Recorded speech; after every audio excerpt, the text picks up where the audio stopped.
আসসালামু আলাইকুম ওয়া রাহমাতুল্লাহ। প্রিয় কোরআনের বাহকগণ, আশা করি আপনারা সকলেই ভালো আছেন। তো আমি উপস্থিত হয়েছি তৃতীয় নং ক্লাস নিয়ে। আমরা তৃতীয় নং ক্লাসে শিখব যে কোরআনে কারিমের মধ্যে এই আরবি বর্ণমালাগুলো, হরফগুলো বিভিন্ন সূরাত নিয়ে থাকবে। কখনো 3টি হরফ একত্র অবস্থায় থাকবে, কখনো 2টি হরফ একত্র অবস্থায় থাকবে, কখনো 5টি হরফ 4টি হরফ একত্র অবস্থায় থাকবে, মিলিত অবস্থায় থাকবে। আর ইহাকে বলা হয় মোরাক্কাব। তো আমরা এই মোরাক্কাব সম্পর্কে আমরা আজকেরা বিস্তারিত জানব। তো আসুন ক্লাসটা শুরু করা যাক। আপনারা দেখতে পারছেন যে এখানে 6টি হরফ রয়েছে: দাল, জাল, র, জা, ওয়াও, আলিফ। এই 6টি হরফ, এই 6টি হরফে ডান দিক থেকে, অর্থাৎ এই হরফের পিছন দিক থেকে মিলিত অবস্থায় থাকবে, সামনের দিক থেকে মিলিত অবস্থা থাকবে না। অর্থাৎ মোরাক্কাব পিছন দিক থেকে হবে, সামনের দিক থেকে হবে না। এই 6টি হরফ। আর একটি মাত্র হরফ হামজা, এইটা এমন একটি হরফ, এটা একা থাকা পছন্দ করে। এর পিছন দিক এবং সামনের দিক, অর্থাৎ এর ডান দিক থেকে এবং বাম দিক থেকে কোনো দিক থেকেই মোরাক্কাব হবে না। আর এই যে 6টি হরফ রয়েছে, এই 6টি হরফ পিছন দিক থেকে মোরাক্কাব হবে, অর্থাৎ মিলিত অবস্থায় থাকবে। যদি আমরা দেখি এই যে দাল, এই যে দাল, এই দালটা যে এখানে রয়েছে, যে এই যে দাল, এই দালের পিছন দিক থেকে এই জিম মিলিত অবস্থায় রয়েছে, আর ইহাকে বলা হয় মোরাক্কাব। মোরাক্কাব অবস্থায় রয়েছে, এটা সামনের দিক থেকে না, পিছনের দিক থেকে।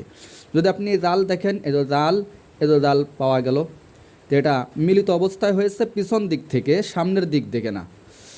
এভাবে এই 6টি হরফ পিছন দিক থেকে মোরাক্কাব হবে, মিলিত অবস্থায় হবে, কিন্তু সামনের দিক থেকে নয়। আর এই যে হামজা, এই হামজা হরফটি একা অবস্থায় একাই থাকা পছন্দ করে, বিদায় এর সামনের দিক পিছনের দিক থেকে মোরাক্কাব হয় না। তো আমরা এই মোরাক্কাব অনুযায়ী আমরা এই হরফগুলো আমরা ইয়া পর্যন্ত একটু মশকের মাধ্যমে আমরা একটু শুনে নিই বা জেনে নিই। যাক, শুরু করা যাক। যেখানে লেখা রয়েছে আলিফ শব্দের শুরুতে, আমরা এখানে পড়েছিলাম আলিফ শব্দের শুরুতে, আলিফ শব্দের মাঝখানে, আলিফ শব্দের শেষে। তো এখানে আলিফ শব্দের শুরুতে আলিফ, খ, রাল। এখানে একটা জিনিস খেয়াল করেন যে আলিফ শব্দের শুরুতে বলা হয়েছে, সেহেতু আলিফটা শুরুতেই রয়েছে। এখানে 3টা হরফ আলিফ, খ, জাল। আলিফ শুরুতেই রয়েছে। এখানে আলিফ শব্দের মাঝখানে আলিফটা মাঝামাঝিও রয়েছে, কিন্তু এখানে 3টা হরফ কফ, আলিফ, লাম। লাম এবং কফের মাঝামাঝি আলিফটা রয়েছে। যেহেতু বলা হয়েছে আলিফ শব্দের মাঝখানে, তো আলিফটি মাঝামাঝিও রয়েছে, কফ, আলিফ, লাম। এরপরে আলিফ শব্দের শেষে দেখতে পাচ্ছেন যে আলিফটা শেষেই রয়েছে মোরাক্কাব অবস্থায়। এই যে এখানে বলেছিলাম যে এই আলিফটি মোরাক্কাব হয় পিছন দিক থেকে, তো পিছন দিক থেকে মিমের সাথে মিলিত অবস্থায় পাওয়া গিয়েছে, এটাকে মোরাক্কাব বলা হয়। তা আলিফটা শেষেই পাওয়া গেছে, যে আলিফ শব্দের শেষে মিম, আলিফ। এভাবে আমরা প্রত্যেকটা হরফ আমরা একটু পড়ে নিই। বা শব্দের শুরুতে, এই তো বা শুরুতেই পাওয়া গিয়েছে, বা, লাম।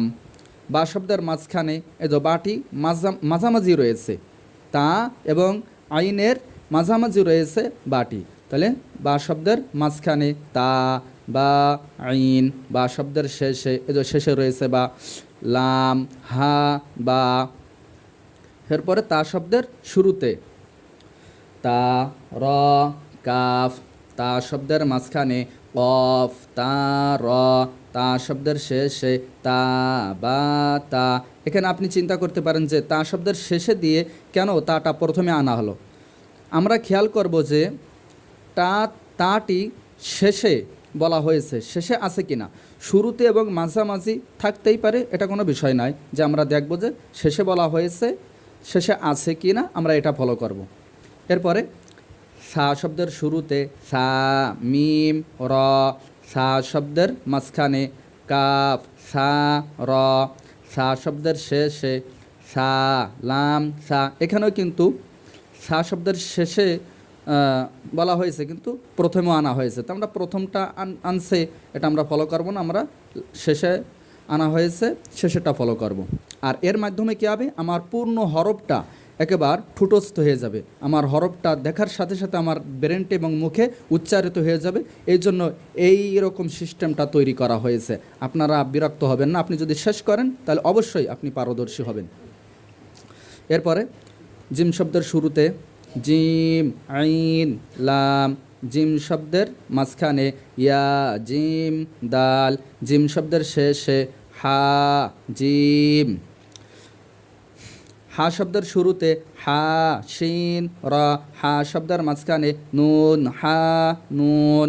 হা শব্দের শেষে নুন, কাফ, হা। খ শব্দের শুরুতে খ, লাম, কফ। খ শব্দের মাঝখানে বা, খ, লাম। খ শব্দের শেষে নুন, ফা, খ। দাল শব্দের শুরুতে দাল, খ, লাম। দাল শব্দের মাঝখানে ইয়া, দাল, কাফ। দাল শব্দের শেষে সদ, মিম, দাল। জাল শব্দের শুরুতে জাল, কাফ, র। জাল শব্দের মাঝখানে কাফ, জাল, বা। জাল শব্দের শেষে আলিফ, খ, জাল। র শব্দের শুরুতে র, ফা, আইন। র শব্দের মাঝখানে সদ, র, ফা। র শব্দের শেষে নুন, ফা, র। যা শব্দের শুরুতে যা, লাম, কফ। যা শব্দের মাঝখানে নুন, যা, আইন। যা শব্দের শেষে কাফ, নুন, যা। সিন শব্দের শুরুতে সিন, মিম, আইন। সিন শব্দের মাঝখানে নুন, সিন, ইয়া। সিন শব্দের শেষে লাম, বা, সিন। এরপরে পরের পৃষ্ঠা শিন শব্দের শুরুতে, এই তো শিন শব্দের শুরুতে শিন, জিম, র। শিন শব্দের মাঝখানে নুন, শিন, র। শিন শব্দের শেষে বা, ত, শিন। সদ শব্দের শুরুতে সদ, বা, র। সদ শব্দের মাঝখানে বা, সদ, র। সদ শব্দের শেষে কফ, সদ, সদ। এখানে দুইটা সদ আনা হয়েছে, মাঝামাঝি এবং শেষেও আনা হয়েছে। তো আমরা শেষেরটা ফলো করব। এরপরে দত শব্দের শুরুতে দদ, র, বা। দত শব্দের মাঝখানে হা, দদ, র। দত শব্দের শেষে ইয়া, হা, দদ। এই যে আমরা বর্ণমালাগুলো পড়তেছি, প্রত্যেকটা কোরআন শরীফের মধ্য থেকে আনা হয়েছে, এটা নিজের থেকে তৈরি করা নাই। এরপরে ত শব্দের শুরুতে ত, ইয়া, র। ত শব্দের মাঝখানে শিন, ত, ত। ত শব্দের শেষে হা, বা, ত, ত। ভ শব্দের শুরুতে ভ, লাম, মিম। ভ শব্দের মাঝখানে নুন, ভ, র। ভ শব্দের শেষে হা, ফা, ভ। আইন শব্দের শুরুতে আইন, বা, সিন। আইন শব্দের মাঝখানে বা, আইন, সা। আইন শব্দের শেষে জিম, মিম, আইন। এরপরে গাইন শব্দের শুরুতে গাইন, ফা, র। গাইন শব্দের মাঝখানে লাম, লাম, গাইন, ওয়াও। গাইন শব্দের শেষে বা, লাম, গাইন। ফা শব্দের শুরুতে ফা, তা, হা। ফা শব্দের মাঝখানে কাফ, ফা, র। ফা শব্দের শেষে সদ, ইয়া, ফা। এরপরে কফ। কফ শব্দের শুরুতে কফ, তা, লাম। কফ শব্দের মাঝখানে সিন, কফ, র। কফ শব্দের শেষে ত, বা, কফ। কাফ শব্দের শুরুতে কাফ, বা, দাল। কাফ শব্দের মাঝখানে লাম, কাফ, মিম। এখানে একটা জিনিস, যে কাফ আর লাম আমরা এভাবে দেখে বুঝে ফেলবো যে লামের ডাকটা টানাটানি সোজা হয়, আর কাফের টানটা একটু বাঁকা হয় ডান দিক থেকে। তো আমরা এই বাঁকা দেখে বুঝে ফেলবো যে কাফ, আর সোজা টান লম্বা টান দিয়ে বুঝবো যে এটা লাম।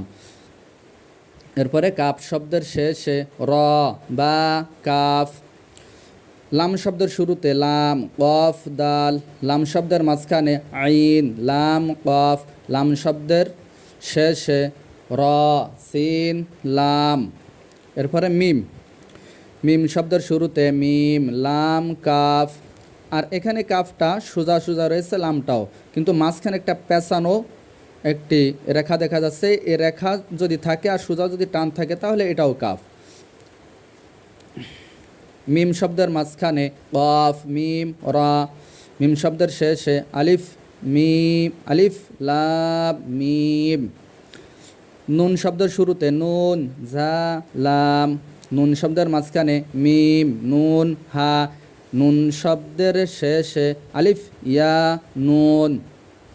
ওয়াও শব্দের শুরুতে ওয়াও জিম দাল, এই দেখেন এখানে ওয়াও রয়েছে। আমি বলছিলাম যে প্রথমে ওয়াও হরফটা ওই মোরাক্কাবের মধ্যে একটি হরফ, যে সামনের দিক থেকে মোরাক্কাব হয় না। দেখেন এটা সামনের দিক থেকে মোরাক্কাব নয়, পিছন দিক থেকে হতো। যদি কোনো হরফ পিছনে থাকতো তাহলে এখানে মোরাক্কাব নয়। তাহলে ওয়াও জিম দাল, ওয়াও শব্দের মাঝখানে ইয়া ওয়াও মিম, এই যে পিছন দিক থেকে মোরাক্কাব রয়েছে, আর সামনের দিক থেকে নয়।